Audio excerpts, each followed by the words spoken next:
Good evening दोस्तों, मैं रितेश आपका अपने यूट्यूब चैनल दुर्गेश क्लासेस 3.2 में स्वागत करते हैं। और जैसे कि हम लोग कल आरओ और एआरओ का सिलेबस के बारे में अच्छे से हम लोग डिस्कस किए थे और हम लोग उसमें विभिन्न विषयों के बारे में बात किया था मैंने। और आज हम लोग किसी एक विषय को पकड़ेंगे और उसमें एक विषय को पकड़े, उसमें एक चैप्टर एक टॉपिक को अच्छे से समझेंगे और उसके बाद तब जाके उसके समझेंगे और तब जाके उसको हम लोग पढ़ना अध्ययन करेंगे। तो चलते हैं दोस्तों, बिना देरी किए हुए हम लोग चलेंगे, सिलेबस को समझेंगे, उसके बाद से तब जाके हम लोग एक टॉपिक को अच्छे से डिस्कस करेंगे। ठीक है दोस्तों, तो चलते हैं। पहले हम लोग कल बात किए थे, कल आरओ और एआरओ की बात कर चुके थे। सिलेबस का बात हमने कर चुका था और मैंने खूब अच्छे से आपको याद दिलाया कि जो पहले नंबर पर था सामान्य विज्ञान था और दूसरे नंबर पर जो था वो भारत का इतिहास था।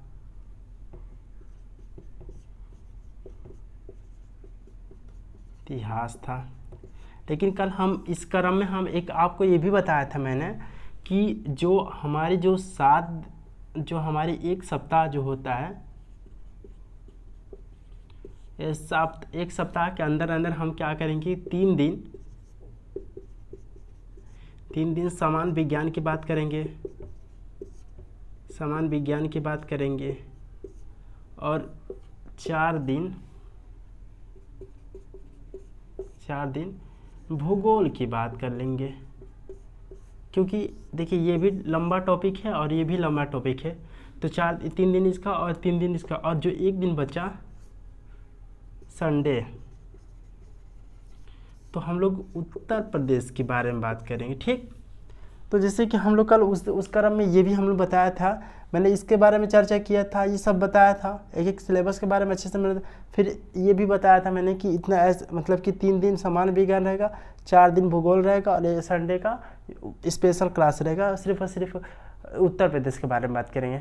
ठीक, तो चलते हैं सामान्य विज्ञान के बात करते हैं। सामान्य विज्ञान के बारे में अच्छे से हम लोग एक चैप्टर के बारे में बात करेंगे, उसके बाद से उसके बारे में एक चैप्टर की बात कर लेंगे, उसके बाद से अच्छे से उसको डिस्कस करके पढ़ाई किया जाएगा। तो चलते हैं सामान्य विज्ञान में क्या क्या पढ़ना है और क्या क्या नहीं पढ़ना है। ठीक, जो पढ़ना है उसी को हम बोर्ड पे लिख रहे हैं। ठीक है, पहले चीज़ कि विज्ञान विषय के रूप में कैसे आया, ये भी तो जानना जरूरी है भाई। पहले कि विज्ञान के विषय के रूप में कैसे आया, दूसरा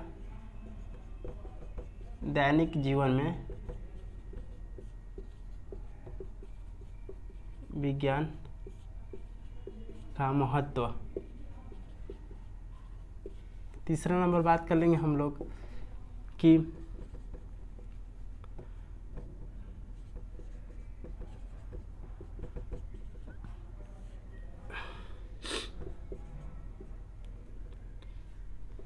वैज्ञानिक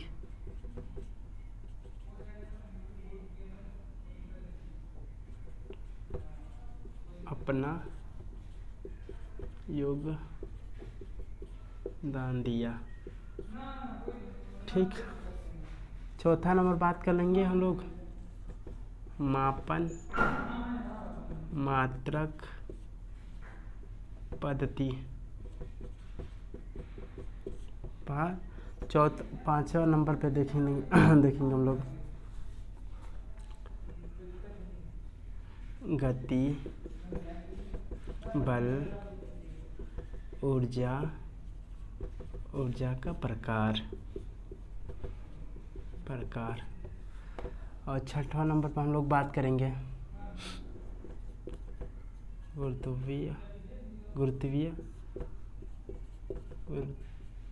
गुरुत्वाकर्षण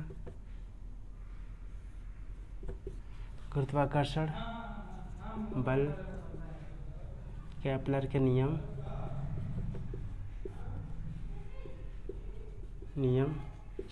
फिर 7वां नंबर पर हम लोग बात करेंगे। यहाँ तक हो गया। फिर 7वां नंबर पर हम लोग बात करेंगे पृष्ठ तनाव किसी का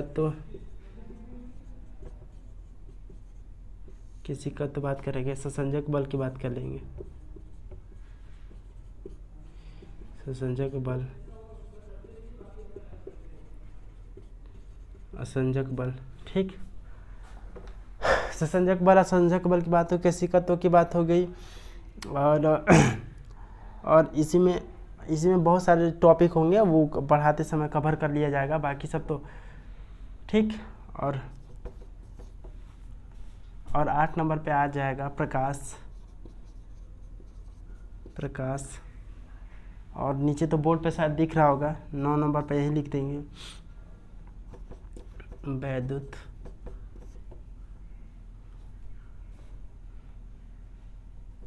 वैद्युत क्षेत्र और चुंबकीय क्षेत्र। और एक 10 नंबर पे बात कर लेंगे विविध। तो दोस्तों आज हम लोग समान विज्ञान के, और हाँ, समान विज्ञान में हम लोग बात किए हैं भौतिक की बात कर रहे हैं, भौतिक, क्योंकि देखिए समान विज्ञान की जो बात करेंगे हम लोग, देखिए समान विज्ञान जो है 3 पार्टों में बटा हुआ है।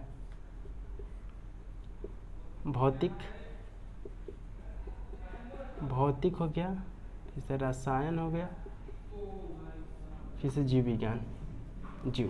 अब देखिए इनका अलग बात है, इनका अलग सिलेबस है, इनका अलग टॉपिक है, इनका भी अलग टॉपिक है, ठीक। तो पहले हम लोग बात कर रहे हैं किसके लिए, भौतिक के लिए। उसके बाद हम बात करेंगे रसायन के लिए, तब जीव विज्ञान की बात करेंगे, ठीक है दोस्तों। तो जैसे कि आपको साफ साफ बोर्ड पे दिख रहा होगा कि जैसे विज्ञान विषय के रूप में कब आया, कैसे आया, दैनिक जीवन में विज्ञान का महत्व क्या, वैज्ञानिक जिन्होंने अपना योगदान दिया किसको, विज्ञान को समझने में। फिर से मापन हो गया, गति बल, ऊर्जा का प्रकार हो गया, गुरुत्वाकर्षण बल, केपलर के नियम, पृष्ठ तनाव, केशिका तो संसंजक असंजक बल, फिर से प्रकाश हो गया, वैद्युत क्षेत्र हो गया, बाकी सब विविध हो गया, ठीक। तो बिना देरी किए हुए दोस्तों अब आगे बढ़ते हैं।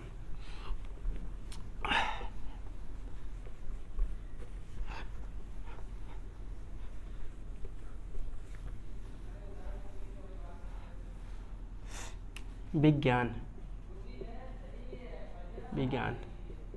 साइंस, ठीक। इसको ग्रीक भाषा में इसको क्या बोलते हैं, साइंटिया, या इसी को बोलते हैं सिंटिया बोल देते हैं, ठीक। इसका अर्थ होता है टू नो,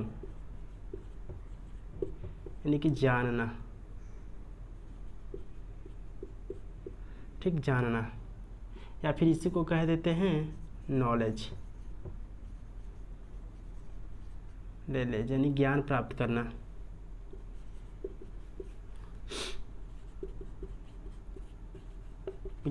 करना। ठीक।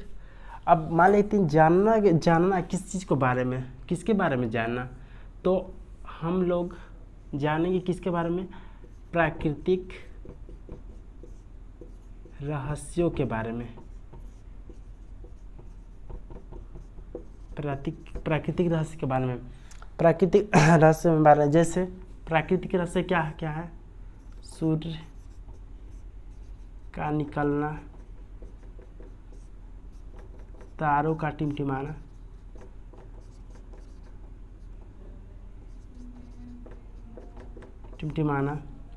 फिर से ज्वार भाटा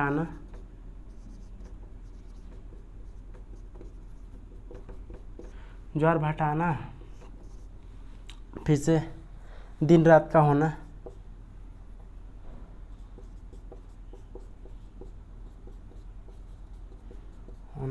मतलब दिन रात का होना, मैंने तमाम चीज़ें प्राकृतिक जो है, प्राकृतिक को देखा जाएगा तो जैसे सूर्य हो गया, चंद्रमा हो गया, नदी हो गया, ये सब क्या है, ये सब प्राकृतिक देन है, ये सब प्राकृतिक। तो इन्हीं के बारे में, इन्हीं के रहस्यों के बारे में समझना ही क्या कहता है, विज्ञान है। विज्ञान के अंतर्गत यही, और कुछ वैज्ञानिक हुए जिनका कुछ वैज्ञानिक हुए ने जिन्होंने अपना अपना योगदान दिया है इसको समझने में, कि प्राकृतिक रहस्य को समझने में अपना योगदान दिया और इसको एक सब्जेक्ट के रूप में, एक विज्ञान के रूप में इन्होंने रखा। पहली चीज़ की विज्ञान को दो भागों में बांटा गया है। हम आपको बताते हैं कैसे। दो भाग में, एक को प्राकृतिक बोला गया और एक को बोला गया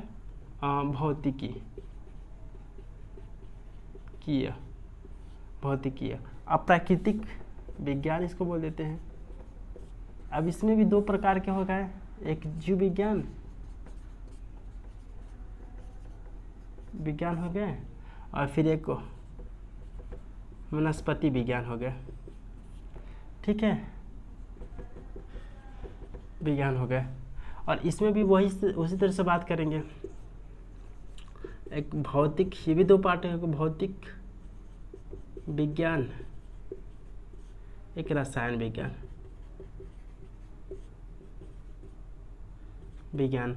अब देखिए एक चीज़ और जान लीजिए दोस्तों, ये जो जीव विज्ञान है और जो वनस्पति विज्ञान है, इनके बारे में हम बात कर लें तो दो वैज्ञानिक हुए। पर एक का नाम था अरस्तु एक वैज्ञानिक हुए, अरस्तु, जिन्होंने एक पुस्तक लिखी। रुकिए इसको मिटा दे, फिर अच्छे से हम बताते हैं। अरे यार बहुत ज़्यादा।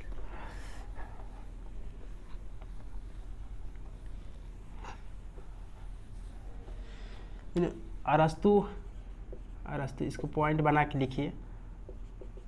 अरस्तु ने एक पुस्तक लिखा जिसका नाम था हिस्टोरिया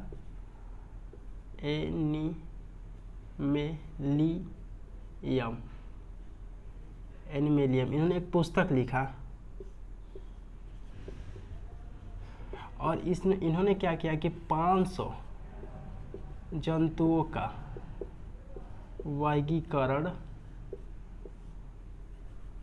वर्गीकरण किया। इसलिए इसे जीव विज्ञान का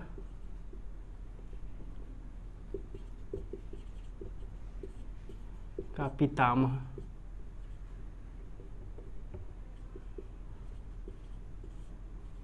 कहा जाता है। ठीक, ये तो हो गया। फिर ऐसे ही एक दूसरा वैज्ञानिक हुए जिसका नाम था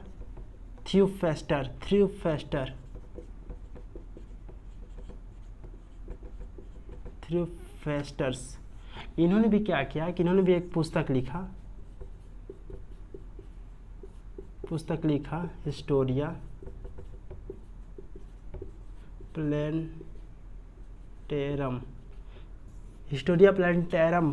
प्लांटेरम नाम की एक पुस्तक इन्होंने लिखा। इन्होंने भी क्या किया कि 500 पौधों का वर्गीकरण किया। 500 पौधों का वर्गीकरण किया। इसलिए इसे भी वनस्पति विज्ञान का पितामह कहा जाता है। वनस्पति विज्ञान के पितामह कहा जाता है।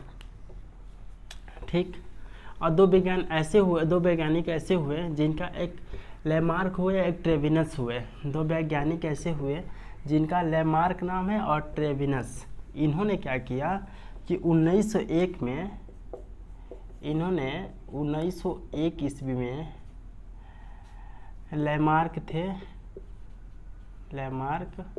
और ट्रेविनस, ये दो वैज्ञानिक थे जिन्होंने जीव विज्ञान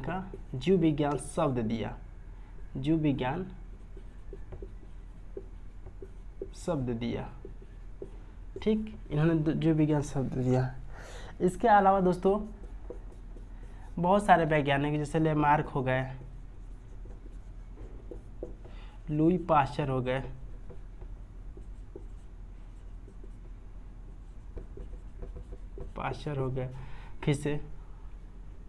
फिर से कौन सा लैमार्क और लुई पास्चर हो गए, फिर से ट्रेविनस हो गए।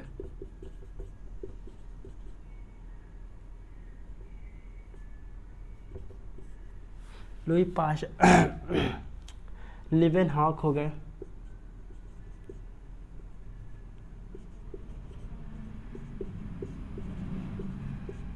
लीवेनहॉक हो गए, फिर से बहुत सारे वैज्ञानिक इत्यादि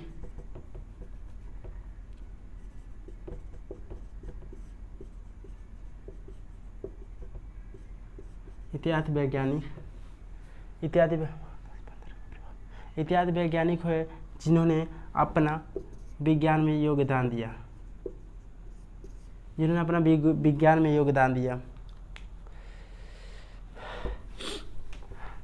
अब बात ये तो जीव विज्ञान वाली हो गई, प्राकृतिक हमने जंतु का समझ लिया, वनस्पति का समझ लिया। अब बात करते हैं भौतिक की, बात करें कि भौतिक विज्ञान का पितामह किसे कहते हैं। जो भौतिक विज्ञान के पितामह किसे कहते हैं, तो इस दो प्रकार के पितामह दो तो हुए, पितामह किसे कहते हैं, ये दो हुए, एक प्राचीन हो गया, ये एक आधुनिक हो गया। प्राचीन में क्या बोलते हैं इसको, प्राचीन में इसको न्यूटन बोलते हैं, प्राचीन के न्यूटन हो गया, ये आइंस्टीन हो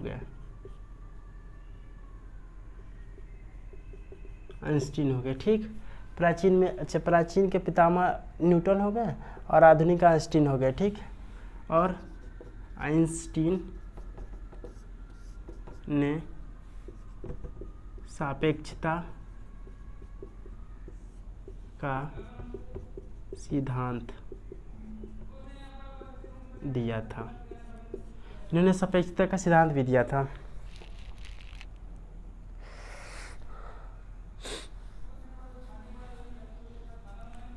और इन्होंने ये बताया कि द्रव्य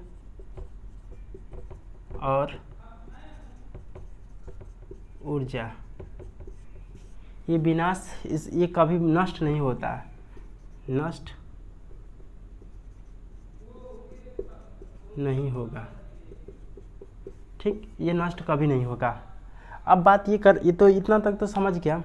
और इन्होंने आइंस्टीन को इसका जो है कि सापेक्षता के सिद्धांत में नोबेल नहीं मिला, एक पुरस्कार मिला था इनको, नोबेल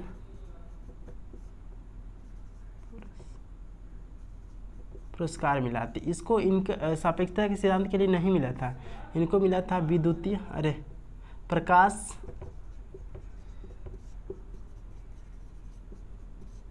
के लिए मिला था, इसके लिए मिला था। तो दोस्तों आज के लिए आपने इतना समझ लिया कि क्या, मुझे उम्मीद करते हैं कि जो मैंने समझाया आपको बखूबी समझ में आएगा, क्योंकि बहुत शॉर्ट तरीके से मैंने, बहुत मतलब फास्ट तरीके से मैंने आपको समझाने का प्रयास किया। तो दोस्तों आज के लिए इतना ही, और अगले मिलते हैं नेक्स्ट वीडियो में हम लोग बात करते हैं। आज के लिए इतना ही। जय हिंद, जय दोस्तों।